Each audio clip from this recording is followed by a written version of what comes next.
Hi, I'm your host, Jürgen Strauss from Innova.Buzz, and I'm really excited today to welcome to the Innova.Buzz podcast from Polson, Montana in the USA, Bo Short, who's the co-founder and CEO of Base Molecular Resonance Technologies. Welcome to the Innova.Buzz podcast, Bo. It's a real privilege to have you as my guest today. Jürgen, you have to understand, I live out in the middle of nowhere in Montana, but you live in one of my favorite countries in the world. My daughter took her first steps in Canberra. So I love your country and people there. So I'm honored to be here with you. Thank you. Well, thanks. It's a privilege to have you here. And you did tell me about your daughter's first steps in Canberra when we spoke last time. So that's quite fascinating. Yeah, fascinating little thing.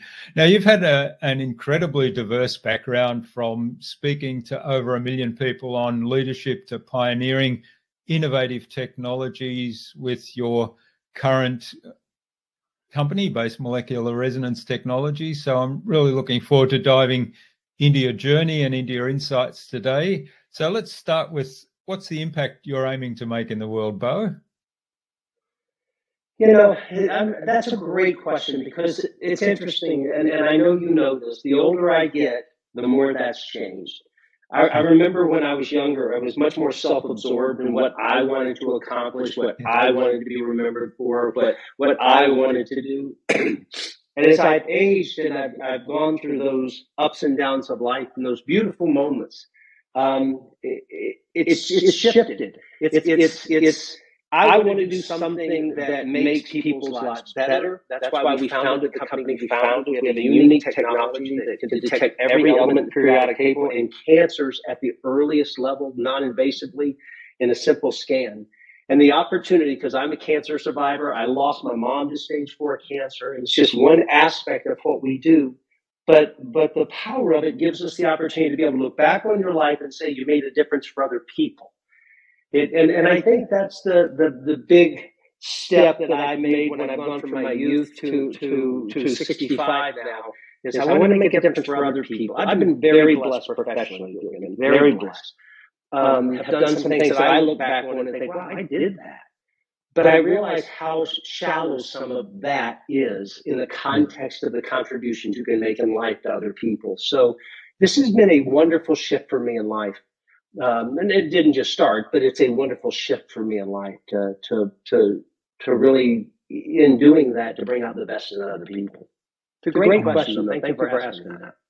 Yeah, it's fascinating. You talk a little bit there about success, and I'm curious, how has your definition of success changed? And was that a gradual change, or were there some key moments where you decided, no, it's not that anymore? No, I used to be that guy that, you hear people say, well, it's all about the journey. It's all about the journey. And I used to jokingly stand on stage in my youth, in my immaturity, and I used to say, well, I want the destination. I want the destination. But the destination is the journey, because the reality is you're always striving to accomplish something else. There is no end. And when there is an end, it is the end of time on earth for you then. And so for me, it's just this. What I started to understand was there is power in the struggle. There is power in the ups and downs of life. There is, you can measure men and women oftentimes by how they deal with the ups and downs of life. And so for me, in that journey of through challenges, success, I don't know of anybody. I've interviewed some wonderful people on the topic of leadership and success. And every one of them I've talked to said, listen, I failed a lot, and then I made it. And now you want to talk to me that I've made it. And it's like, well, but you don't have a compelling story when you're failing. It's not that compelling when you're failing. You have to have the victory in this somewhere. And it is that struggle that you find the best and worst in people during that time of struggle. And I found that in myself. And so I started to focus on how I could become a better leader in times of struggle, how I could approach success maybe differently. Because the truth is, and I know this, when you talk about things I'm getting ready to say, people that don't have will say, yeah, but I'd like to have some. But when you have money, you realize it's not about money. It's not about money. It's not about how much money you can accumulate, because you certainly aren't taking it with you. It's about what you can do with the money you have accumulated over time to help enrich the lives of other people. And that was the great transition in my life. And the blessing in my life, quite frankly, is to start to look outward at other people and not just at what I was doing. Yeah. It's fascinating. I've spoken to a lot of people that have achieved amazing things, and sometimes I'm surprised how flat they feel when they've achieved the goal that they set out to achieve. And you think, wow, now they've achieved their big goal. They should be, celebrating and wonderful. And a lot of them share with me that kind of at that moment they feel quite flat and deflated. And I think it's what you said there. It's the realization that actually it's about the journey, and the journey's finished now. So what do I do? I didn't play Aussie rules football. I played American football from the age of 7 to the age of 21. And after every game, there was this letdown. It was this, because you're in the midst of battle, so to speak. So you're at the highest level of exertion, and you walk off the field and you have this letdown emotion. I think what happens in business for achievers, and if someone's listening that's an achiever, they understand this just in their sleep. They work and they toil to accomplish something. And when they accomplish that something, there's some emptiness without the work and the toil. So they oftentimes say, okay, what's next? That's why you see so many successful people in business, and it just name the venue, the sector. They go on to do more, and they do more, and they do more. It's not because they want more. It's because it's part of the thing that they thrive on. It's that next challenge. What do I get to do next? What am I going to be challenged with next? What am I going to learn about myself next? And I think that's what a lot of it is. I know it is in my case. I mean, I'm fine just to hang out on my ranch and play with our horses and our dogs, and lo and behold, Lee Duke, my business partner, comes along and says, we're going to buy this technology, and we're going to do something that nobody in the world has done. And I remember thinking, well, that's next. Let's do it. Let's do it. So that's how it came about. Excellent. All right. Well, let's talk a little bit about leadership and some of the fundamental principles, because I think we've touched on those. And you mentioned high achievers always looking to improve and the next step. And one of the challenges I see there, and I certainly am guilty of this, is not taking time to reflect back on, okay, I've sort of got to reaching this goal, and first of all, celebrating that and rejoicing in and learning from the achievements as well as the failures, reflecting back on those. But talk to us a little bit about some of the fundamental leadership principles that apply to, achieving those successful outcomes and going through the tough times. That's great. Yeah, I'd be happy to. I was president of the American Leadership Foundation for about 15 years. I was honored to have on my board 5 sitting U.S. senators, the former chairman of the Joint Chiefs of Staff. I had the former head of the DEA. I mean, I just had this wonderful group of people, president of the Citadel, which is a university, military university in the United States. And I just had this wonderful group of people. And in the course of being the leader of that organization, I interviewed a lot of people much more successful than me. I mean, much more successful than me. And I would talk to them about the different attributes of leadership. And they all said the same things. They all would say risk and tact and teamwork and all these things. But every man and woman I spoke with also said the same 5 words: vision, courage, perseverance, responsibility, and character. I wrote 2 books on those topics from different perspectives. One from a patriotic perspective for my country, and the other one just from a general leadership perspective. But it was embedded in those 5 core principles that kind of everything that I talked about, everything that I taught, whether it was a keynote speech of Harley Davidson for their 100th year anniversary or a group of 50 people somewhere. They were all centered around vision, courage, perseverance, responsibility, and character. And everything kind of fed from that. Everything kind of led from that. When I think about vision, it's so important that people understand It's not some guru thing where people, oh, he's just a visionary, she's just a visionary.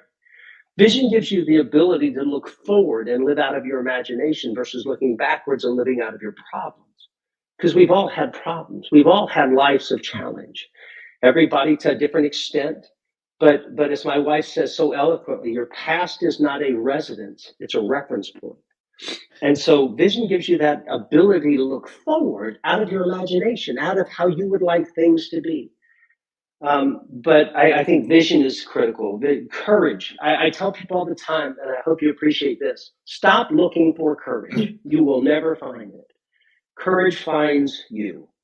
Courage finds men and women that are prepared, that are practiced, that have repeated the same things over and over again. It's not like you're sitting in your lazy boy chair one day and courage says, okay, time to go, you've got courage. It's when you're out getting no's, because as an entrepreneur, as a business person, you hear more no's than yeses.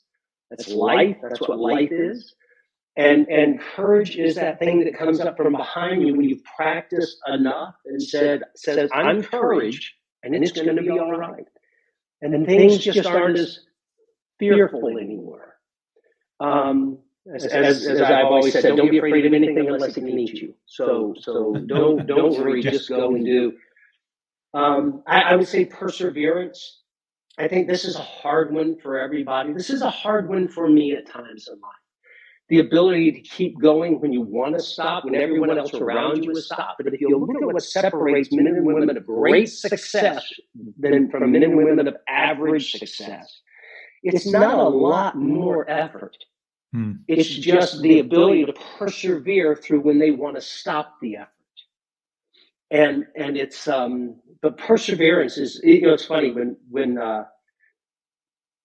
I look at my own life and I think of the times I quit things, especially in my youth. If I couldn't do it naturally, I just didn't do it until you realize you're never going to get anything done unless you're willing to go through all those challenges. The fourth thing I would say is responsibility. This is, and you know this, if we spend more time giving credit to other people and taking the blame for the problems, people would follow us more often. If people could understand that your job as a leader is to empower people to achieve, and you must be responsible when things go wrong. It's your fault. If you're the lead, whether you like it or not, take the blame. Absorb that blame. And the last thing I would say I think is critical is character. William Reed says character strikes the last blow in any battle. And character is not what you say to your customers. Character is what you say about your customers. Character is not what you say to your friends. Character is what you say about your friends. And I don't know about Australia, but in the United States, for example, depending on your political point of view, we have both sides of our political discourse in the United States. You have people that have character, that pretend to have character in their personal life, but they don't have character in their professional life, or vice versa. And that's called not having character. You either have it or you don't have it, right? It's either there or it's not. You can't compartmentalize character. But it's through those five attributes of leadership that everything else, the ability to make decisions is born, the ability to communicate in a different fashion to other people. There's so many things that kind of leap off the table from those five attributes of leadership. Yeah, wonderful. Well, thanks for describing those in so much detail, and there's so much to really dig into there. We'll leave the political aspect alone because I think there's I think we should. I think there's a trend in Australia, just like in the US, for people that say, well, we can compartmentalize and we can have character in our private lives, but not in our professional lives, or vice versa. Yeah. The one thing that struck me there, and I was reminded of something that somebody once said to me during my corporate days in a performance review, and it was around the subject of perseverance. And the comment was that I didn't know when to give up. And I wonder, where's the balance there in terms of perseverance and knowing, how does that play into leadership, knowing when to say, okay, I'm beating a dead horse, so to speak, time to move on? Yeah. I think it's hard for especially achievers to do that at times. I think what they have to learn, one of the things that I try to explain to people, I had a boss, you'll appreciate this, when I was 30 years old. I'll never forget it. He was one of the most impressive bosses I ever had in my life. I never forgot it. I was coming to him with problems every day. And he looked at me one day and he said, "Bo, don't tell me about the pain. Just show me the baby.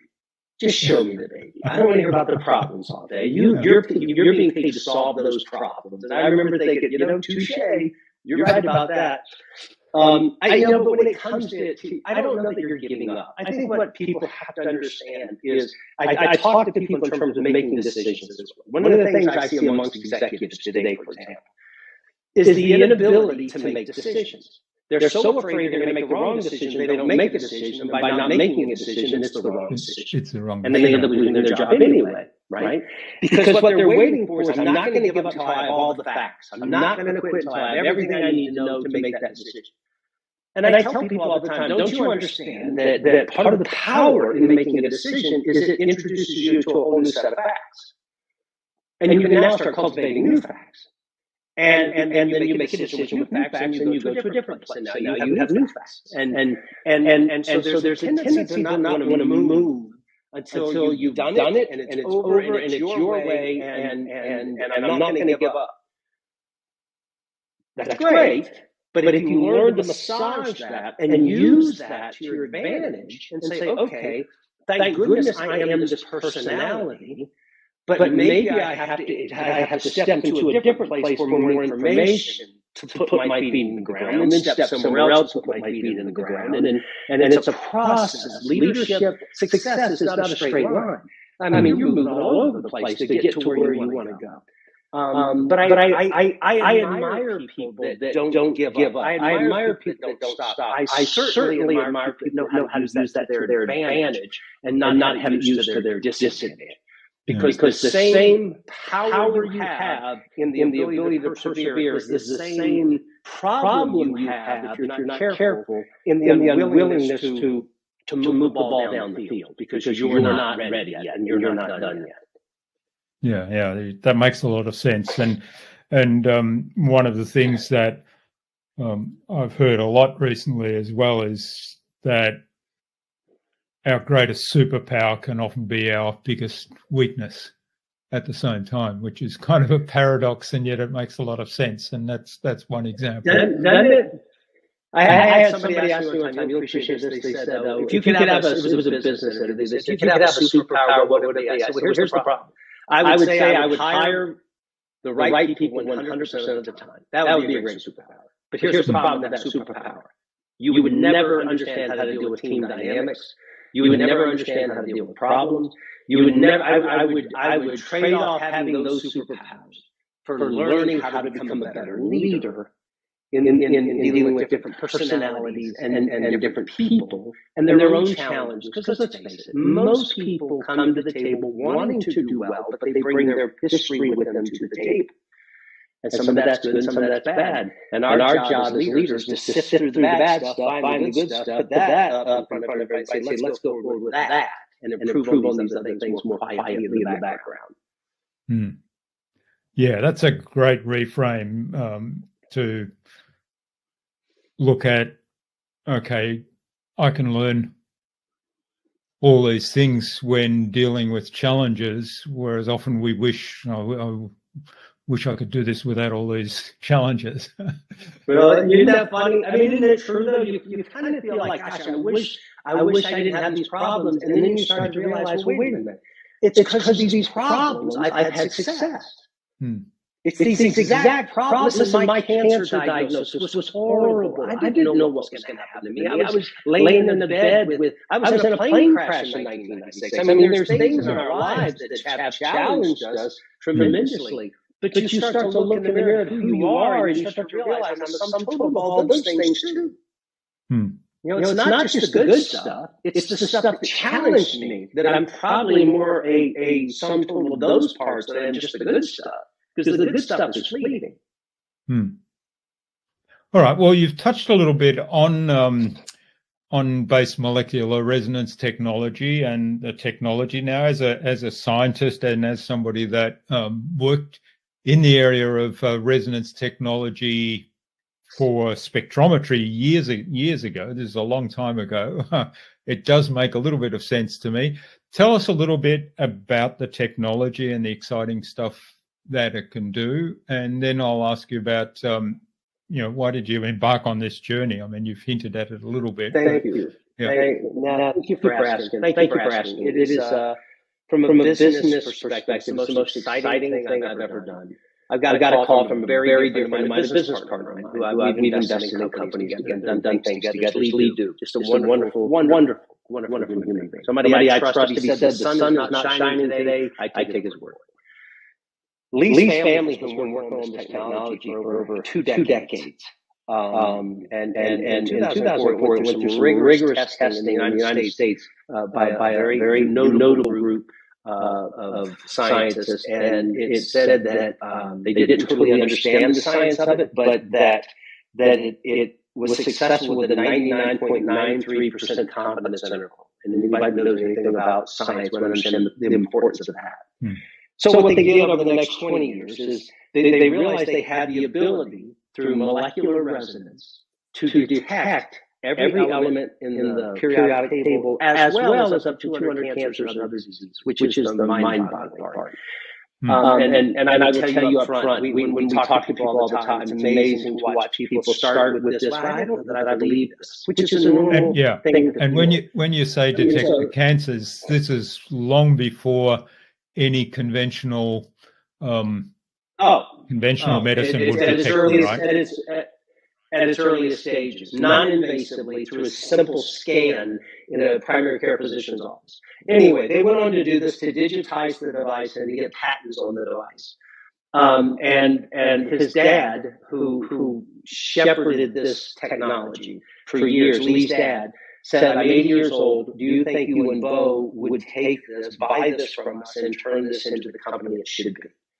And that's when Lee called me. And with just a phone call, I said yes. Because having been a cancer survivor, having watched my mom, who was diagnosed with stage 4 ovarian cancer in a routine operation, lost her 2 years later, but if this technology had been in existence, my mom would be with us today.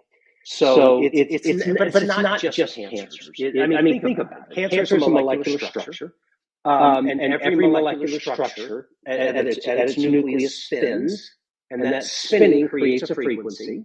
I mean, this is basic quantum science when you start breaking this down. I'm not a scientist, I'm a business person. But every atom, every molecular structure has at its nucleus will spin, and that sends out a frequency. And we have developed a technology that transmits a proprietary frequency out. And if that element is there, we activate the nucleus, and it kind of magnifies, and we use the terminology, it sings back. It doesn't sing back, it sings out. Yeah.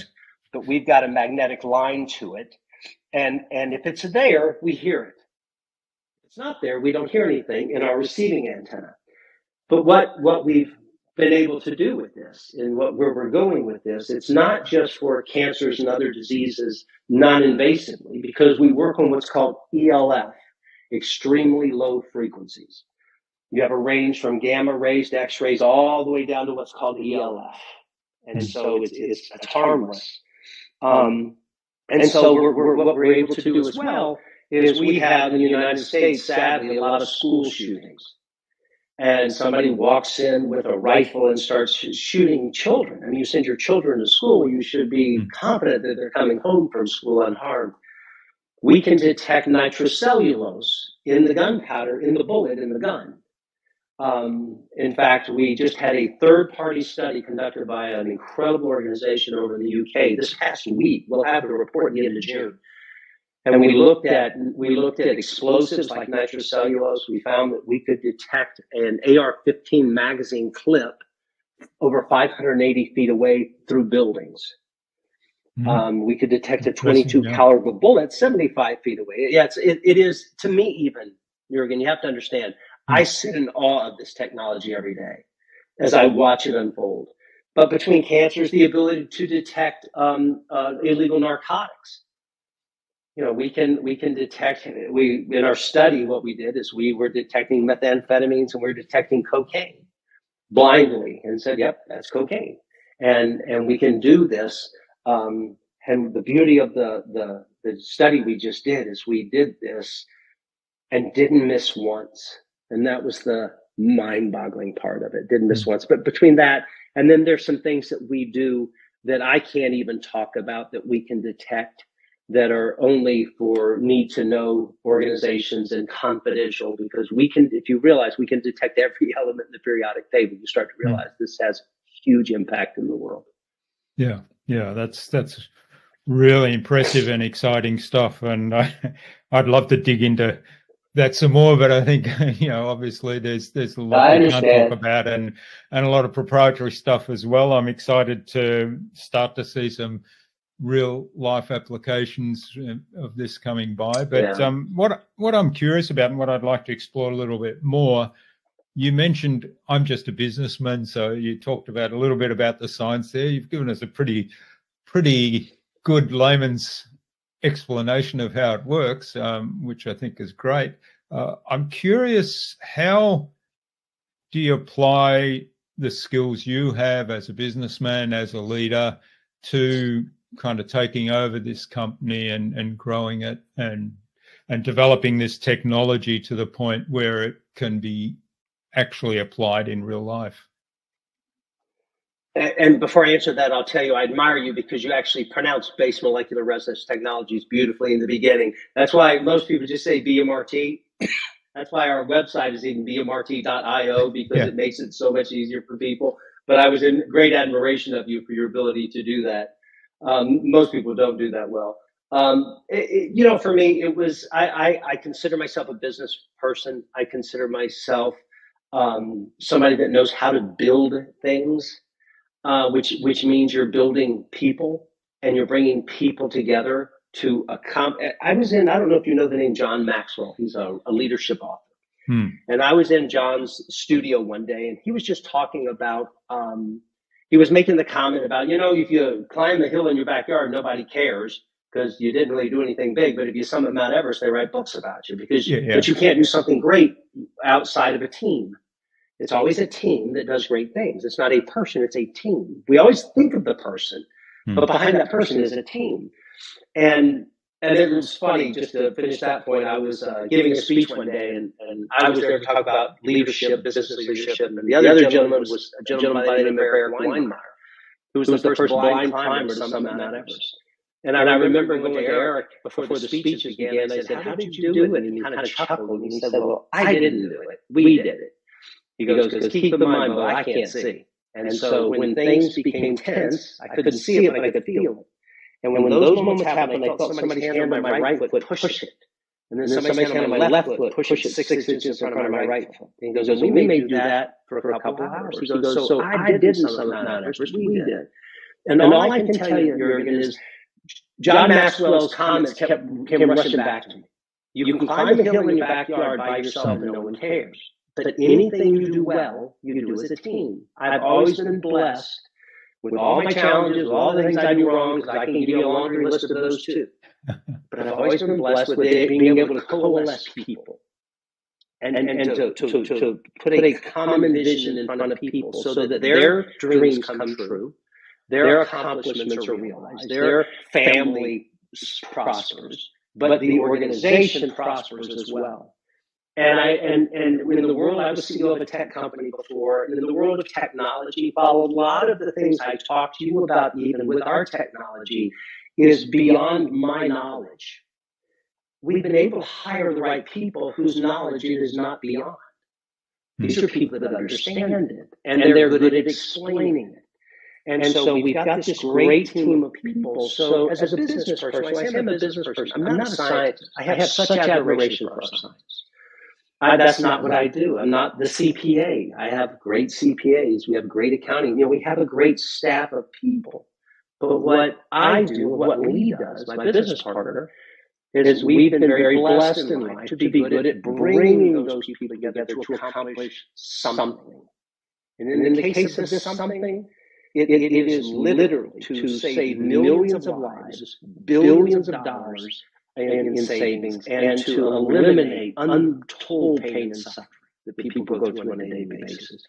And because of that journey that we're on, I see my role as the facilitator of bringing all those people together so that everybody has this victory life. Yeah, that's wonderful. I think one of the dangers or risks and traps that leaders fall into all the time is, first of all, believing that they need to know the technology or the product or the roles that are involved in right across the board, right across the team, and in doing that, they spend a lot of time trying to learn where they have gaps, and they forget to learn the critical aspect, which is what you've mentioned there, is bringing the right people together and leading those people with a vision that they can really buy into. Yeah, I mean, think about it. If you know listen, it's great to have a little bit of working knowledge in all this. That's great. There's nothing wrong with having a little bit of working knowledge. But to feel like you have to have the end-all knowledge in this, shame on you. You're not a leader, because nobody can be that person. When I say that guy, I mean man or woman. Nobody can be that guy that knows everything about everything. There are things I don't know anything about, but I have incredible people around me that do, and they're honest and they're forthright, and they say they're willing to push back. They're willing to say, no, we can't do that, but we can do this. That's all I need. Give me the truth. Give me something I can work with, and let's turn that into something special. Excellent. All right. Now, you've mentioned the importance of both success and failures in your journey. So I'm curious, can you share a specific failure that in hindsight was pivotal to your growth and your journey getting to where you are today? Listen, when I was in my 20s and 30s, I was always starting a company.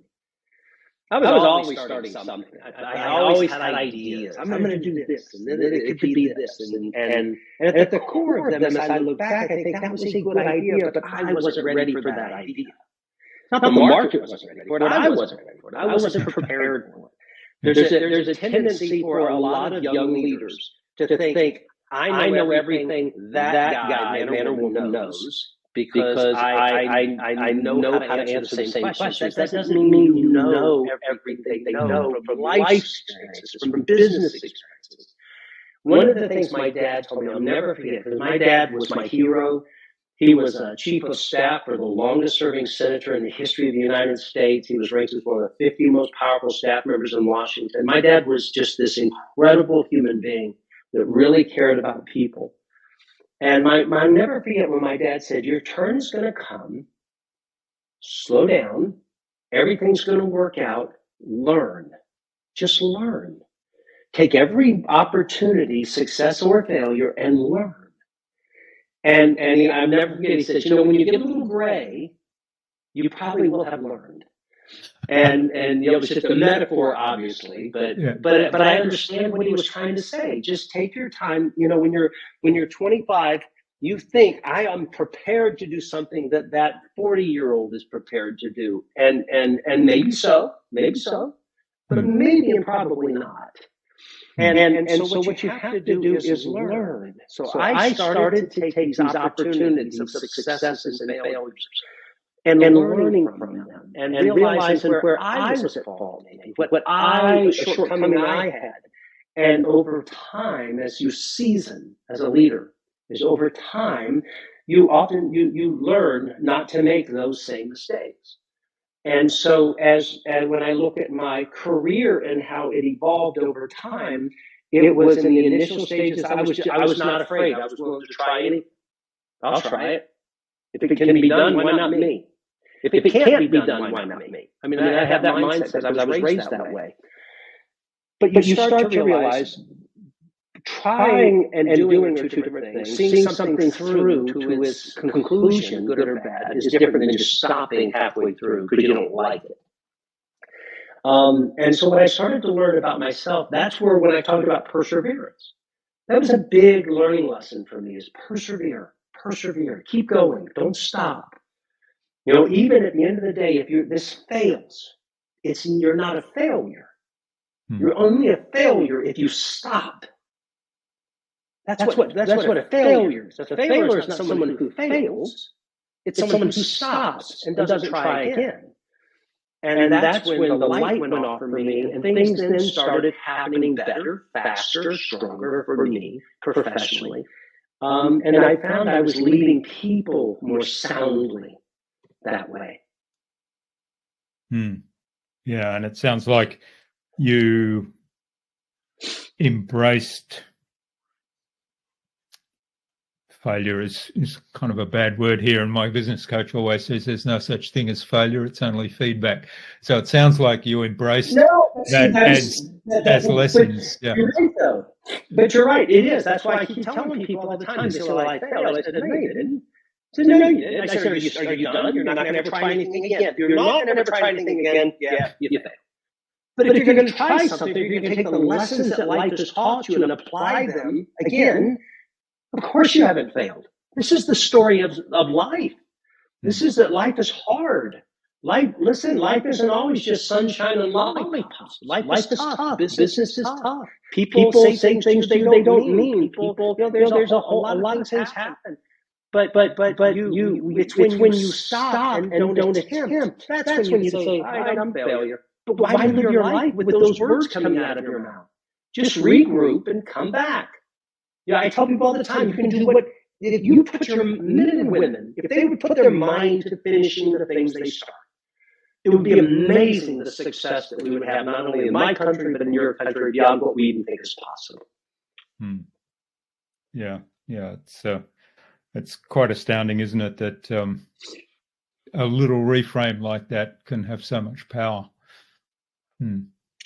Well, you look at BMRT, you look at our technology, you understand that this technology acts for us, started in its original format in 1982.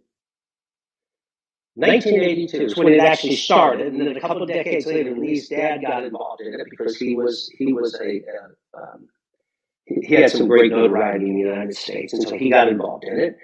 And then that was 20 years of struggle to get a patent.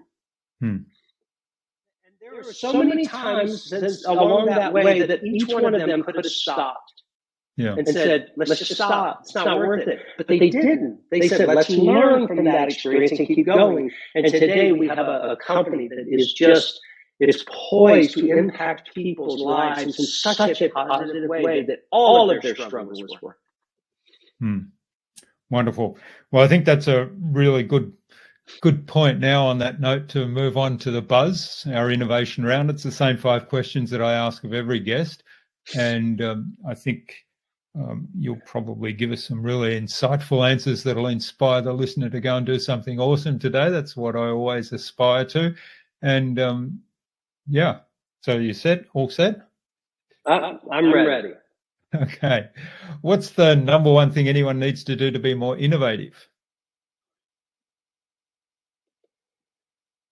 They need to not think in terms of conventional wisdom. I was raised with parents that told me that it's not that it's been done before you do it, but even if it's never been done before you do it. And I would highly encourage people to read a book called The Medici Effect.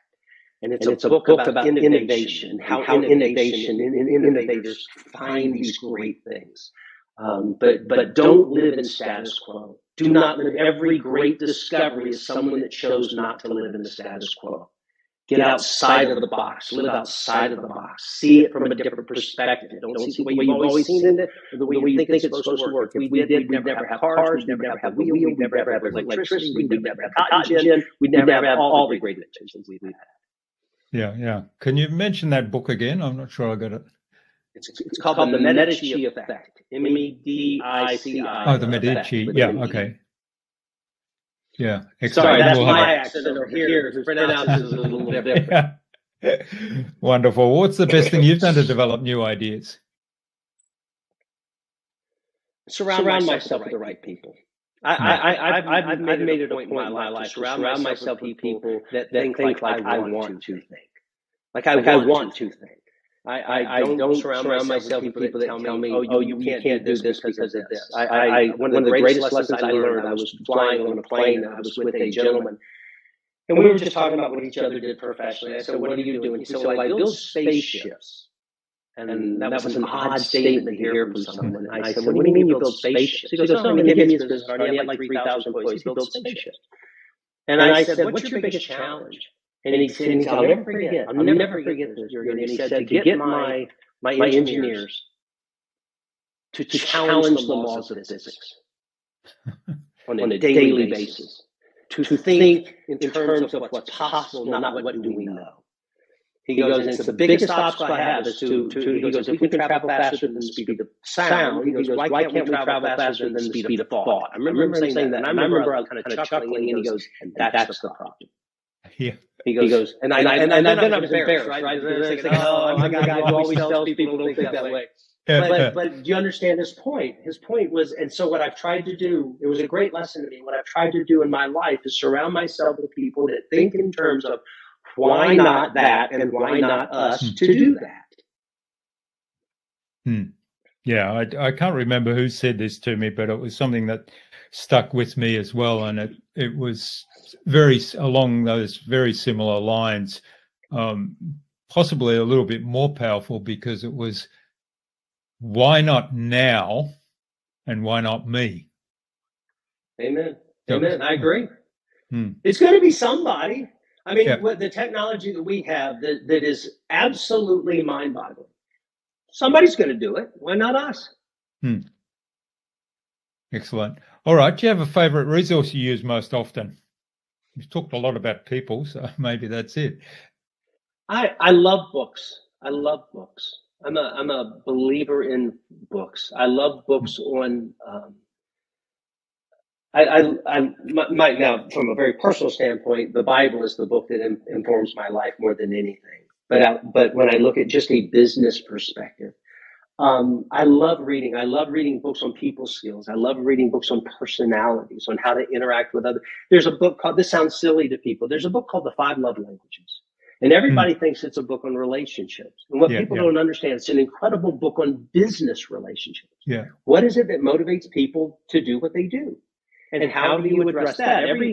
Some of these leaders who I think are knuckleheads sit there and think, my team has to revolve around the way I do things. When in fact, the reality is a good leader knows how to serve the people that are doing what they're asking them to do. And they know how to serve what it is they need. And so I'm a huge believer in reading. So I would go back to books. And I was not that guy when I was in my 30s that would read, but I love the power of books. Yeah. There's so much in that, the 5 love languages, and I can't think of the author at the moment. But we'll link to that one in the show notes too. But there's so much in that, as you say, it's more than just personal relationships. It's relationships in general. It's business relations in general. Thank you. Yep. Excellent. All right. Now, what's the best way to keep a project on track? I think what you have to do every day, because it's easy to get lost in work. It's easy to get lost into what's seemingly important, even if it's not. It's easy to get lost in the course of your day. I think every day you've got to come back to, what is our mission? What is our mission? What is it we're here to do and accomplish? And what are we doing today to get there? And when you look at that, you see a lot of the stuff is just noise. And a lot of what happens to business people is they're overtaken by noise. And they start listening to all this noise, and they don't look in terms of what is it our mission is, and what are we doing today? Not a month from now, not tomorrow, today, to get there. And if you constantly ask yourself that on a daily and nightly basis, I mean, when I go to bed at night, I think in terms of what's our mission and what did I do today? What did I miss today? Because I better wake up in the morning ready to do it. And I think that's how because as any leader, you're going to be introduced to this noise around you. And you have to be able to understand some of it is just, it's not for you. Push it away. Yeah, so much distraction, isn't there? And I love that, having the vision really visible. That's a vision, so have it visible and front of mind all the time. And I guess that's a key aspect of the leadership as well, to make sure to keep reminding people of the vision, and everyone is aware of that, and then saying, well, what did I do today and what am I going to do tomorrow to move towards that? Excellent. All right. Last question of the buzz round. What's the number one thing anyone can do to differentiate themselves? It's interesting. I think if you wake up every day and you decide to give your best and highest effort honestly, one of the things I think is challenging us all and I say this not just in politics, I say it in business, I say it in people's faith walk, I say it in people's professional lives, is it's in Australia, it's in the United States. People think that the shortcut of not doing it honestly is okay. And it's not okay. None of this is okay. We are so blessed, you and I, to live our lives in these remarkable countries that offers the opportunity to literally make our dreams come true. And when people feel that it's okay to take a shortcut, and usually a shortcut means I'm going to not be honest, I'm going to shift my character over here for now, but I'll go back to who I was before. You can't do that. And I honestly think if you want to differentiate yourself today, then you work hard, you give your best and highest effort, and you do it with integrity and honesty. Because the masses of people are looking to follow honest, concerned people. They care about everybody else's well-being, but not just for show. We have a lot of that with social media. I look at social media sometimes and I think I'm so weary of it. I'm so sick and tired of watching people take pictures of themselves in front of their own mirrors. Just people are but they're so self-absorbed, and they are willing to do oftentimes, not everybody, of course, but if you want to differentiate yourself, be the honest broker, be the honest person, and live your life with credibility, and you will live a valuable life.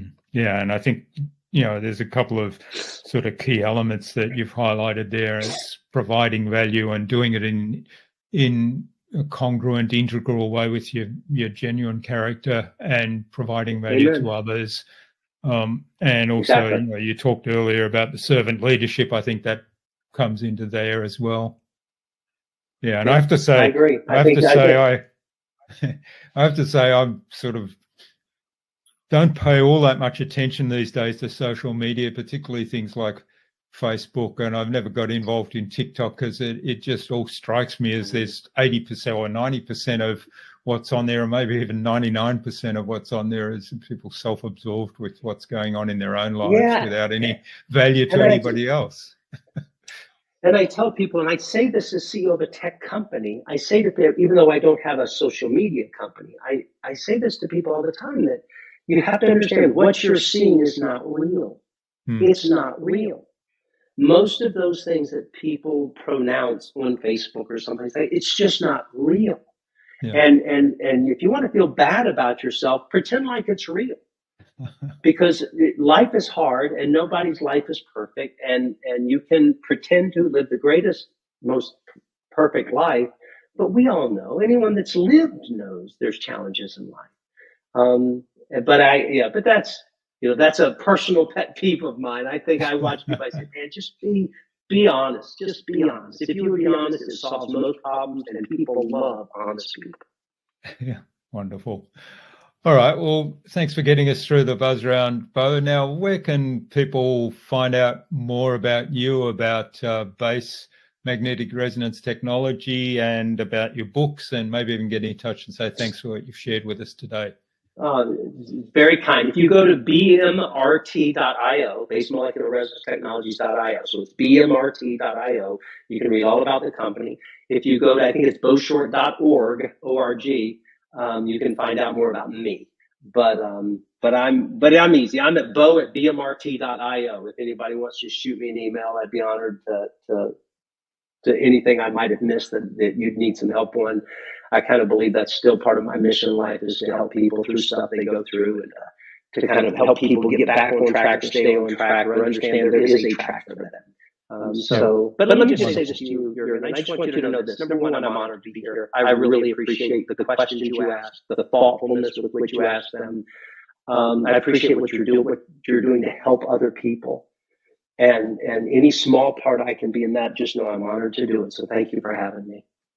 Well, thank you. It's been a privilege to have you here. Now, before I let you go, what action would you like our listener to take out of today's conversation? I think people ought to sit down and take some inventory in themselves. I think what people ought to do is divorce yourself from the things you haven't done well and the things you've messed up on, and stop living there. It's a great reference point. It's a great thing to look at. But one of the things that keeps people from having their real success in life is they spend so much time focusing on the past. You can't do anything about it. I can't do anything about it. But what you can certainly do is wake up in the morning with the attitude that, you know something, I'm still here and I'm breathing. Something I'm supposed to do.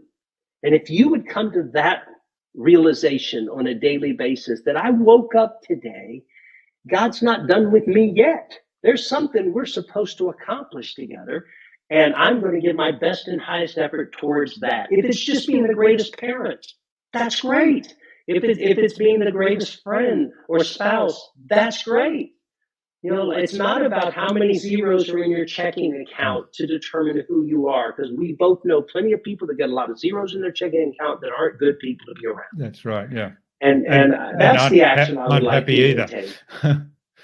Yeah, and that's the action I'd like people to take, is to come to the realization they are here for a reason and to live it. Wonderful. I love that. And I love going back to your wife's quote about the past is not a place where we live. I really love that. I'll have to remember. It's not a reference point. Yeah. Yeah. I use it all the time. She's a lot smarter than me, Jurgen. I use it all the time. I say, baby, you are a quote factory. I mean, she's a great leader, though. So that's how we met. So she's awesome. Excellent. Thank you so much, though. Yeah, well, thanks for the conversation today, Bo. I've really enjoyed it, and I'm sure there's lots of value bombs that our listeners will derive from this. So thanks for that wrap up, and all the best for the future. And please do stay in touch. Thank you. You as well. Take care.